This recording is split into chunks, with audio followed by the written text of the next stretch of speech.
Le groupe parlementaire LFI-NFP demande l'augmentation des crédits alloués à l'Office français de la biodiversité.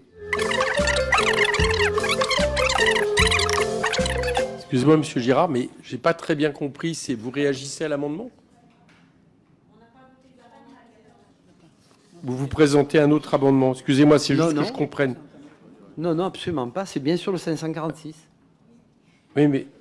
Ah, vous intervenez sur le 546? Oui, absolument. Ah, d'accord, ok. Continuez alors, excusez-moi. Les députés LFI-NP proposent de créer 50 postes pour les missions de police de l'eau. Merci. Pardon, je voudrais juste clarifier. Du coup, notre collègue vient de lire l'exposé des motifs de mon amendement. Donc, je le remercie d'avoir défendu mon amendement. Mais c'est bien un amendement de la LFI. Pardon. C'était peut-être un soutien, je ne sais pas. Allez, on passe au vote. 546, donc j'ai compris qu'on aurait un soutien qui est pour. Scène surréaliste à l'Assemblée nationale. Un député du Rassemblement national, Christian Girard, défend sans même s'en rendre compte un amendement de la France insoumise. Oui, vous avez bien entendu. Le 30 octobre, en commission des finances, Christian Girard, député des Alpes de Haute-Provence, a défendu un amendement de LFI comme si c'était sa propre position.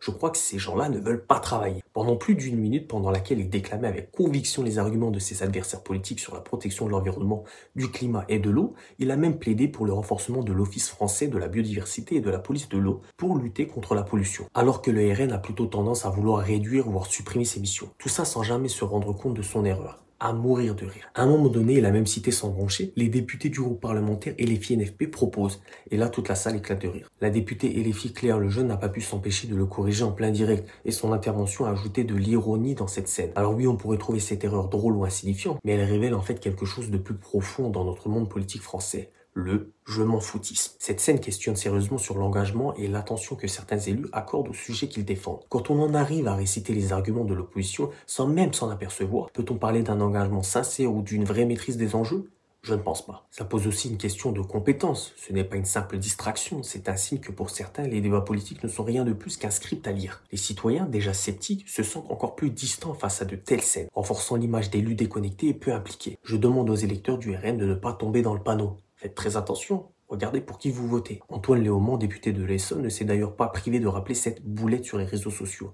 soulignant le niveau d'incompétence de certains représentants. Évidemment, les réseaux sociaux n'ont pas laissé passer cette séquence. Elle est rapidement devenue virale, les députés LFI se sont empressés de la partager, se moquant gentiment de leur adversaire, et cette boulette, bien que cocasse, devient pour eux une preuve des carences de leurs opposants. Et voilà comment une simple erreur de lecture se transforme en munition politique. Dans un environnement hostile où chaque faux pas est exploité au maximum, on est là face à une politique de spectacle, où l'objectif est moins de débattre des véritables enjeux que de marquer des points faciles. Finalement, cette séquence est à l'image de la tendance actuelle, qui est de réduire la politique à des jeux de posture. Et le problème, c'est que cette approche alimentera encore davantage le cynisme des citoyens, qui se demandent si les élus sont vraiment sérieux sur des questions cruciales. On se retrouve avec une assemblée où les sujets les plus importants sont traités comme des accessoires de guerre politique. Cette récréation, comme l'a qualifié Éric Coquerel, est finalement un rappel amer du fossé entre l'urgence des enjeux et la manière dont certains élus le traitent.